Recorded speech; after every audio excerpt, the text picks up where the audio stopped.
Hey there. Today I am joined by Black Women for Wellness LA Executive Director Janette Robinson Flint. BWWLA's mission states that they are committed to the health and well being of Black women and girls through health education, empowerment, and advocacy. Their goals include making healthcare more accessible, influencing public policy in order to build political power for California Black women and girls, and providing health education and information on strategies to prevent illness and to maintain and restore health.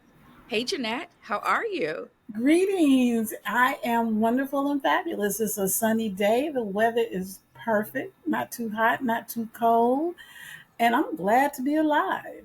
Awesome, awesome, awesome. I'm with you, girl.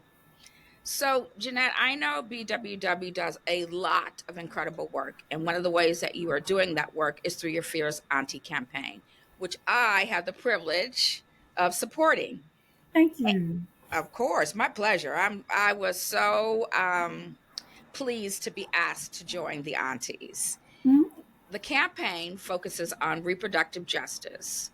But can you share more about the objective of the campaign and the importance of the Aunties? Okay. So I feel like I have to go back a little bit to really talk about the definition of reproductive justice. So when Black Women for Wellness talks about reproductive justice or any of the other reproductive justice organizations, we're really looking at a human rights framework for your reproductive life cycle, right? So I like to think of it from womb to tomb and how many things and people influence our reproductive decision making, right? Mhm. So we look at how environment impacts reproductive decision making. So I'll say that in two different ways. We have a beauty justice campaign and we have a built environment campaign. Mhm. So beauty justice is looking at the number of toxic chemicals that we use on a daily basis and the Mm. number of chemicals we use on a daily basis that if we add up the cumulative total could impact our reproductive health. Mhm. The average person uses 26 products a day, from soap and toothpaste and mouthwash to dishwashing liquid and laundry detergent, right? Some of the things that we don't count as chemicals, but yet they are Mhm. chemicals. And how does that impact us and how does that impact our reproductive health?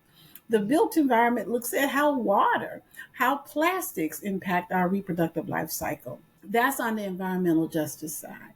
But we also look at housing, we look at education, we look at employment, we look at the criminal justice system, because all of this and more influences the choices that we make around reproductive health. Do we have fibroid tumors and have to have some type of treatment for it? Do we live in a toxic zone? Are we making enough money? Because a lot of us think that having a child should be dependent upon our financial health and wellness. But there are well to do people who are poor parents. So it shouldn't be a matter of wealth around that decision to have a child or not, or relationship negotiation. So we take this holistic approach to looking at reproductive justice. What we found when we first entered the reproductive health and rights world is that people were really targeting in on people making those reproductive decisions, right? And not looking at the people who help you make reproductive decisions as well as the people who made a decision already around their reproductive health and lifestyle. Mhm. So that's the aunties, Mhm. right? The aunties are those folks that we go to for advice, for insight, for wisdom, for money, to be an accomplice and take us to get the birth control or take us to get an abortion. Mhm. Those aunties play a major role. Sometimes those aunties have children, sometimes they don't. Mhm. Sometimes they're menopausal or older. Sometimes they're right there with you at the age to help you figure out what makeup to wear, right? Mhm. But aunties are an influential group of folks in our lives that we wanted at Black Women for Wellness to call into this reproductive justice conversation because they play such an important and critical role. Fierce Aunties. That's who we are calling upon to join the reproductive justice movement. Love it. And let me say this: I love the comprehensiveness of it, the from womb to tomb. Mm-hmm. That is a huge call to action, though, that BWWLA has taken on. And, I have to say, when, you know, I heard the words reproductive justice, I was very narrow in my thinking. And so I appreciate having that, being given that perspective that says, listen, we're not just talking about birth control or access to birth control. We're talking about, you know, for lack of a way to put it, but cradle to grave, how are you impacted? And what Mm-hmm. are the things that you need to know? And Mm-hmm. who are the people who can help you to know and navigate those things, being Mm-hmm. those Mm-hmm. fierce aunties. And I loved when you said fierce aunties, how you kind of shimmied your shoulders. I don't know if you realized that you did that. I didn't, but I love Fierce Aunties. Woohoo! Yes. I think I mean, when I think about the aunties in my life, and some of these aunties, or in terms of how these ideas began germinating in my head and in germinating in the room where we created Fierce Aunties, came from the aunties in our life, right? So I had Yes. Aunt B, my mother's big sister. Woo, for the mother's big sister. The mother's big sister can, like, she can smooth stuff out so you can go down the road, right? She can tell your mom stuff and have her all calm. So when you tell her what you need to tell her, it's not like overly dramatic, right? So, and then my Aunt B was the one every year when she was alive. I had a pound cake at my birthday every year. And then Oh, the other thing that happened, so when I had my baby, right, my Aunt B was right here, right? And I remember me and my then husband were going out. The baby was like 2, 3 weeks old. And I was like, oh, you're going to be okay. And she was like, honey, I've had 9 children. right. It's not going to do Yes. anything new or different. And we was like, Yes. oh, okay. That was my Aunt B. Yeah, I love it. And I have a couple of folks in my life, and it really was at one of the storytellings for the Fierce Aunties Mm-hmm. that I had sort of a moment, and that is that while not actually an auntie, I had an older cousin Mm-hmm. who was she was probably about 10 years older than me, so she still Mm-hmm. had the cool factor, if you know what I Mm-hmm. mean. I know exactly what you mean. Right? But she played that role for me, and I hadn't really realized it until the storytelling that we did as part of the Fierce Auntie campaign. She was Mm-hmm. the one who, for me,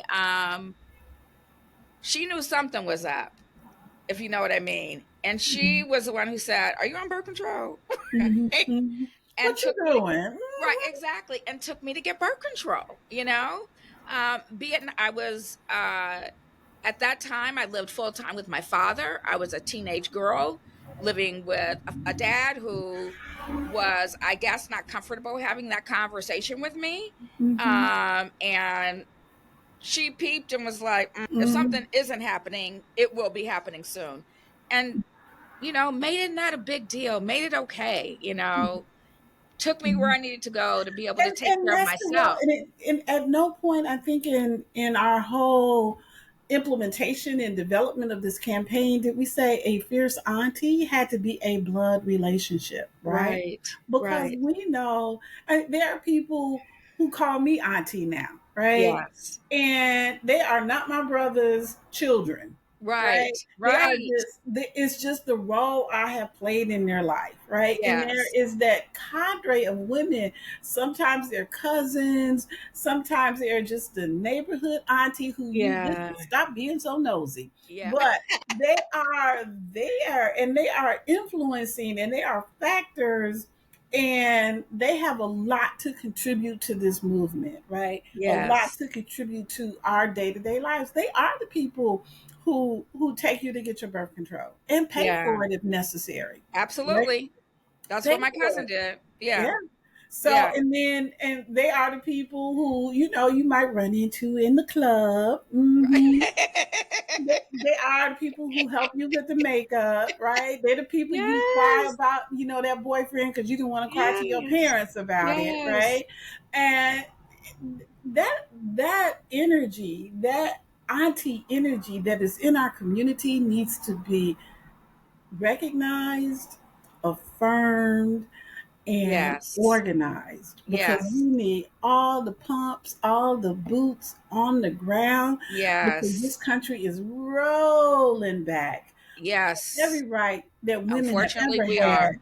to, to control our lives, to Right. own our bodies, right? Right. Right. Yeah. And, you know, speaking of the rolling back and those aunties, I have a couple of women in my life who are my peers who are seriously fierce aunties, and they are what some would call cat ladies, if you know what I mean. Yes. And yet, I have had the privilege of watching them for so many years and watched in awe of not only the aunting that they were doing, but the mothering that they were doing. And Mm-hmm. that they were, to be honest, afforded the luxury of being able to do at the level they were because they never had bio children. They had made different choices, or different choices Mm-hmm. had been made for them. Mm-hmm. But we also are of a generation that had more choices than young women have now. Mm-hmm. Mm-hmm. And so I think the power of those aunties and folks in general is really needed now to make sure that women don't continue to lose autonomy over themselves. Absolutely. You are absolutely correct. There are many folks who make the decision not to have biological children, and Mhm. that's their choice. Mhm. That's what they get to do, right? Mhm. And to begin to, create these names for them from cat ladies to spinsters to old Mhm. maids or whatever Mhm. really is such the patriarchy, right? Oh, It is such for the real. patriarchy, right? So, but the thing about the reproductive health and rights movement is the focus was on for many years an abortion, Mhm. or the focus was Exactly. on having children Mhm. and not looking at that whole cadre of Mhm. women who made a decision. No, I Mhm. don't want to have biological children. Mhm. There are Mhm. some folks, and this could have been my Aunt B, or this could have been my great aunt who Mhm. made a decision not to have their own children because so much responsibility of raising their younger siblings or raising other people's children had fallen upon them, right? Mhm. Mhm. Meaning their siblings, or there are a lot of folks now who are parenting grandparents, Yes. right? A Uh, lot of folks. Yeah. So those people made those conscious decisions. You know what? I don't need to do this. I've done this enough. And but yet they are so valuable to our community. They 100%. are absolutely, and they absolutely deserve and should be organized in a way that acknowledges and affirms the role that they play, Mhm. particularly now. So we're looking at a moment in time where our rights are being rolled back. There are 22 states that have abortion bans. If we have been looking at the news lately, we saw where two young women in Georgia died behind the 6 week ban. Yes. One woman, because she went to, I think it was South Carolina, it could have been North Carolina, and when she came home, she was bleeding, didn't want to go to, or was afraid to go to, more importantly, to local hospital. But when she finally got there, they did nothing to save Mhm. her. Right? They Mhm. hesitated that long Mhm. to when she died. And the other woman, also in Georgia, she was the one who was afraid to go because she had had a legal abortion, but she also had many of those health inequities that we face, or had many of the health inequities that we face as Black women, the high blood pressure, the diabetes, etc. Mm-hmm. And what breaks my heart, simply breaks my heart about that story is her husband found her with her 3-year-old dead. Can you imagine Oh your my, no. 3-year-old having to watch you die? And Yeah. it was so preventable. Right? Yes. Those women, we needed and still need a cadre of folks who will say, we are going to the doctor right now. Yes. We are going to get I'm medical taking help you right now. right now. Mm-hmm. Right now. Mm-hmm. Whether I'm taking you or calling 911 and getting Yes. an ambulance here, we will not sit back. We need folks who will have the real information. For Mm-hmm. example, before the Dobbs decision that the Supreme Court made, Black Women for Wellness was able to have a series of billboards around the state that said, "We got you. Abortion will remain legal in California." Mm-hmm. And many of the women, because they're watching this 24-hour news cycle that is not complete, did not have that information. They were like, well, does that mean there's a ban in California? But Sure. that simple billboard with those simple words, abortion will remain legal in California, we got you, actually, I think saved some women's lives, I'm sure it because did. they could then say, oh, okay, we can still do this in California, and didn't have to worry about bans or the criminalization of women who were seeking to control their own bodies, right? So we need fierce aunties to have information about what is legal. We Mm-hmm. need fierce aunties to have information about where the resources are. And when I say resources, right, not only where one can get birth control or where one can get an abortion, but also fierce aunties who know housing, Mm-hmm. right? Or fierce aunties, great, hold on, who had correct information about menopause. Mm-hmm. So when one over a series of months, I would say these three women, Miss Fanning, Ms. Lois King, and Ms. Norma Intume, used to come to Black Women for Wellness and talk about menopause, Mm-hmm. right? They talked about everything from soy to pennyroyal to how to wear your hair. And Mm-hmm. they cracked me up. They're like, look, just wear your hair natural, because you might do your hair all up and 5 minutes later, it'd be gone, right? It's no 5 minutes later. It's gonna be natural, whether you started out natural or not. Whether you Right? spent 2 hours blow drying it or not, right? So, and then they talked about, what cotton and breathable clothes to wear, right? Sure. Yeah. So, as you go through menopause, if you have any of those symptoms, right, you can get some relief, that type of thing. So, Yes. we had those fierce women came in and gave me information before I needed it. So, Right. when I Right. needed it, I knew You were exactly what ready. to You were do. ready. You were prepared. Yeah. Right, I was Yeah. prepared. And then lately, we've had some folks. We did a whole series called "Grown and Sexy," right, Yes. about how to negotiate menopause, how to negotiate being sexual in your 50s, Mm. 60s, 70s, and beyond.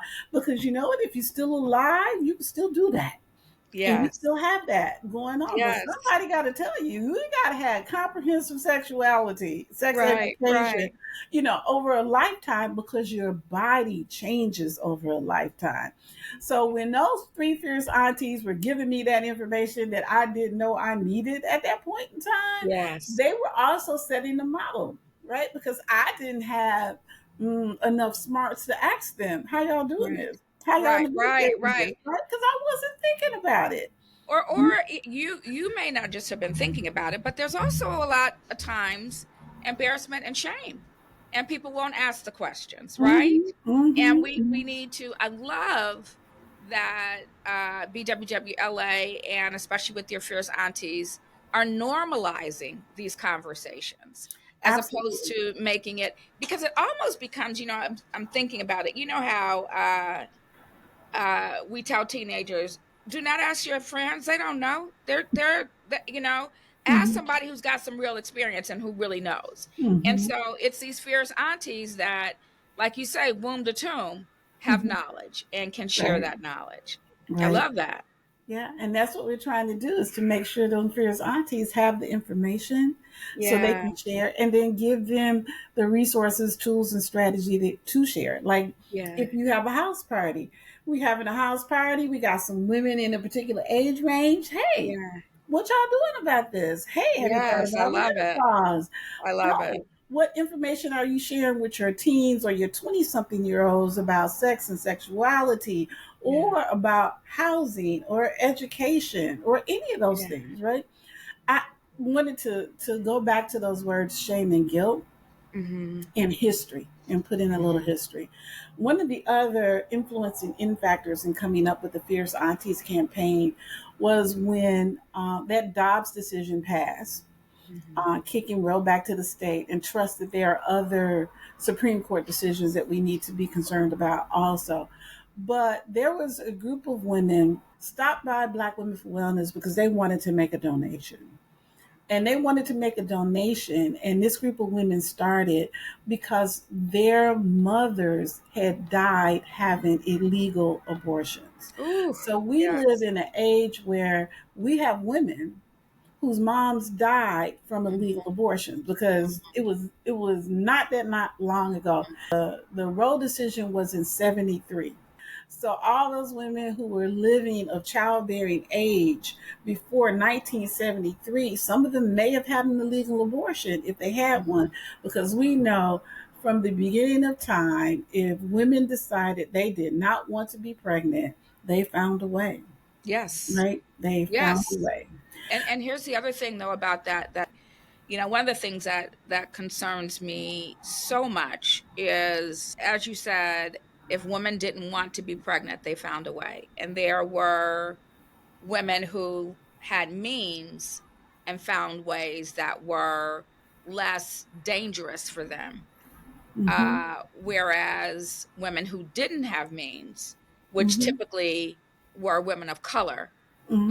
Mm-hmm. had to, for lack of a better way to put it, the what they called back alley abortions, um, Absolutely. where they lost their lives. So Illegal I didn't mean to cut you underground. off, but And that was what happened with this group of women. They had gotten together because their moms had died from having an illegal abortion. wow. And one of the what happened was, and this I thought was cute, their aunties finally told them what Oh happened to their wow. moms, because the cause of death was not put down I was illegal wondering, how abortion, did they know? right? Wow. So the aunties told them because one of them, Wow. her mom had been diagnosed, not diagnosed, but her cause of death was put down as heart attack or heart disease or something to Mhm. that matter. And she said every time she went to the doctor and they asked her about her health history, she would say, "Mom, that is, heart Wow. conditions running my family," but she had no heart condition. Nobody else knew anything about this heart Right. condition, Right. right? So finally, her auntie told her, and she said, one, it was a relief that she knew she didn't have a history of heart disease in the family. But then she wondered, why is it that no one ever told me this, Sure. right? Sure. And then she learned the story of how much pain and how much anguish happened behind her mom getting this septic infection Hmm. and dying, Hmm. right? And because she was in this cadre of women her age, I think they're like in their 70s. Hmm. Um, they began to, tell the story, right? Hmm. Because our stories, those story circles are so important. Hmm. And they found out that more than one of them's mom had died from an Wow. illegal abortion. So that's why they put together funds to say, if we need to create an underground railroad Hmm. for Hmm. women from Texas. So that actually was when the first ban started in Texas, which was a year Hmm. almost before Hmm. the Dobbs decision. Then what do we need to do, right? Because Hmm. this was, women who lived in California, who lived in the DC area, who lived in New York. And I was like, well, let me put you in touch with some abortion funds. Mm-hmm. And then that's where you can, donate your funds for Mm-hmm. that purpose, because that was a very specific purpose, right? Mm-hmm.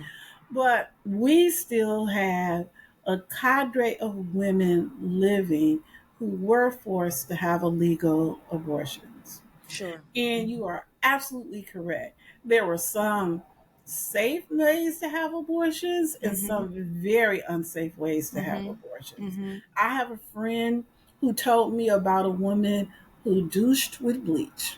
Oh my gosh. That I Wow. Wow. Yeah, Wow.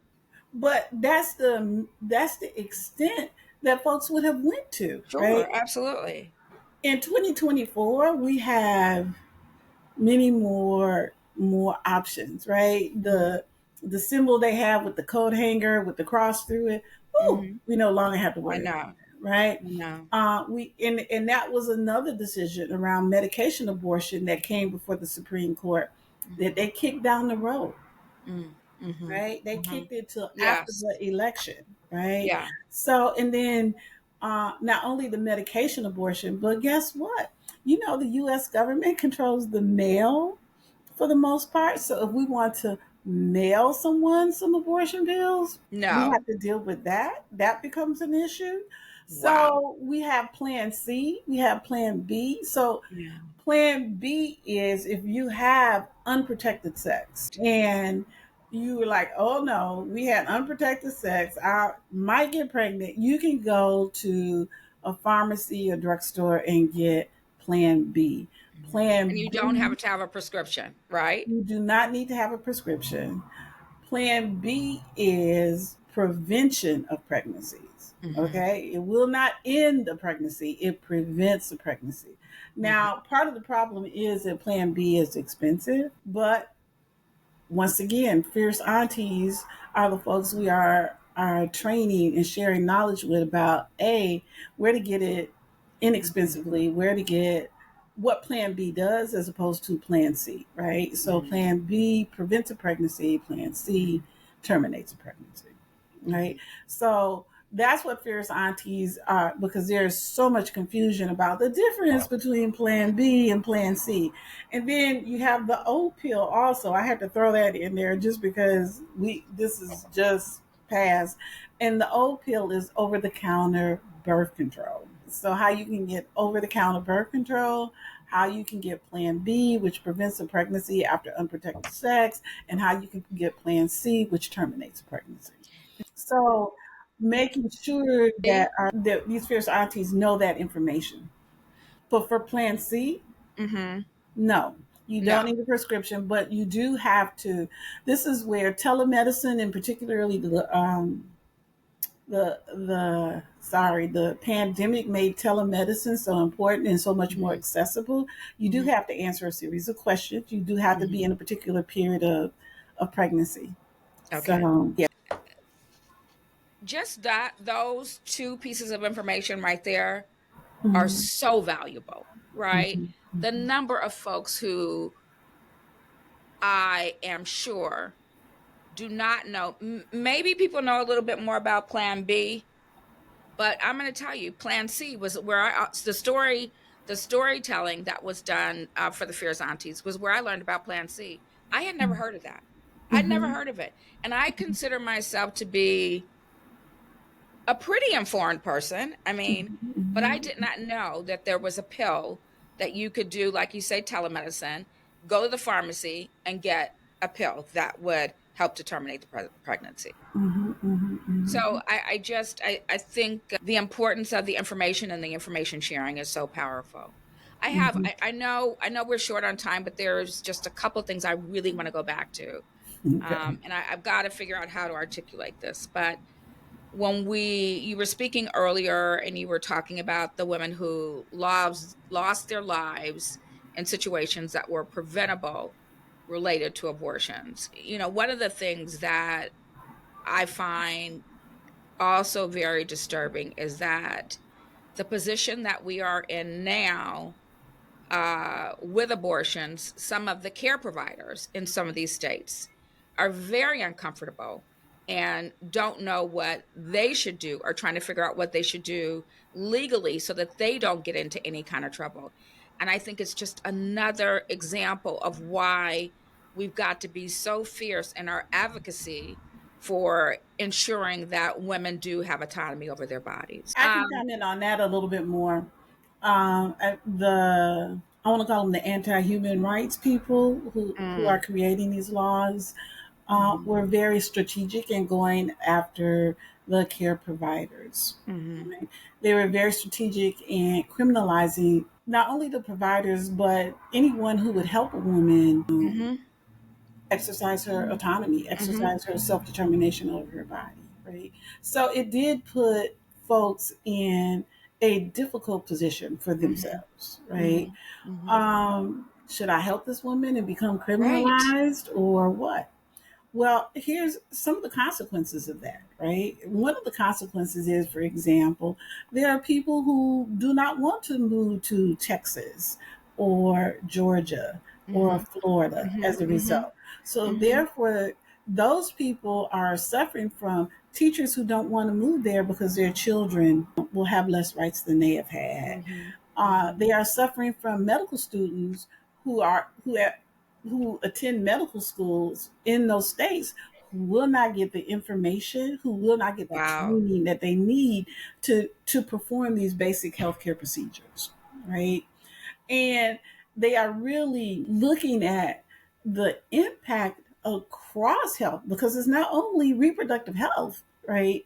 When a doc with a family decides, I can't work in Texas, I'm going to live in California, or Mhm, I can't work in Florida, I'm going to live in New York, that mhm, means the people of Florida don't have adequate healthcare services, mhm, right? mhm, And when the medical schools are not allowed to perform these procedures, that means we have a generation of docs who might be attending these schools who will have to take a summer course in California or a summer mhm, course in Colorado or a summer course in some other states. So if they happen to run into this problem in Georgia or mhm, in Louisiana or wherever, that they have the skills to be able to address it because these are skills that are basic skills for women's health care, mhm, right? mhm, Just mhm, basic mhm, skills for women's health care. mhm, So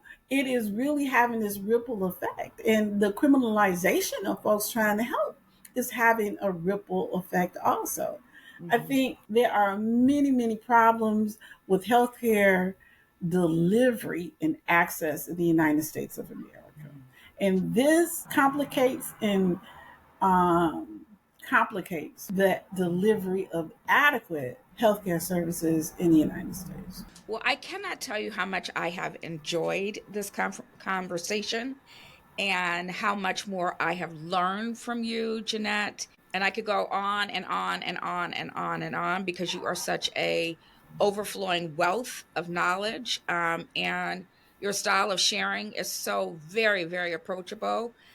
You are one damn fierce auntie. I can tell you that, right? I always like to close the show though with what I learned today. And so I think just the phrase from womb to tomb for reproductive justice is so enlightening and empowering. I definitely feel like I was awakened when you said that about all the things that are involved in that, not just birth control and abortions, housing, environmental impact, all these things that we need to be thinking about and be educated about, all the ways that those fierce aunties can help with that. The importance of family history. I mean, you spoke of a young woman or some young women who thought that they had lost their mother. They thought they had lost their mother as a result of heart disease and was therefore giving false information to their physicians in terms of what things should be considered and thought about for them in Mhm. terms of their own health care. And in fact, they had lost their mothers to illegal abortions. Mm-hmm. I certainly, you know, heard you. I heard a through line, while you might not have used those exact words, about the importance of us advocating for women's autonomy over their own bodies. Mm-hmm. And then plan B, plan C, ladies, girls, you can go to a pharmacy. One of your aunties can take you to the pharmacy and help you to pay for it if you can't. Mm-hmm. What else did I miss? I think you got a lot, and I think we should do it again. I would love to do it again, girl. I I think would we should love do it to. again. All Yeah. right. Tell the folks out there, though, how they can get more information about BWWLA and the Fierce Aunties campaign. So the best way to begin to learn about Black Women for Wellness is to go to our website, which is BWWLA.org, BlackWomenWellLosAngeles.org. Then they can email. They can email info@BWWLA.com. Notice the difference between .org and .com for our Yes. email, because we started this organization almost 30 years ago, 27 Wow. years ago. And when we started it, there was no .org as of yet, right? But there we are. Yeah. So our phone number is 323-290-5955. We have social media at BW, the number 4, WLA. So that is Instagram, um, and X or Twitter, whichever one you call it. And then for Facebook, it is Black Women for Wellness. And for LinkedIn, it's Black Women for Wellness. The easiest way to get in contact with us, I think, is via email, info@bwwla.com. The best way to find out more information about us is to visit our website, bwwla.org. And when you get real jazzed and want to join Fierce Aunties, call us. Woo! Thank you, Janette. It was wonderful having you today. Thank you. I appreciate Fierce Auntie. All right. Take care.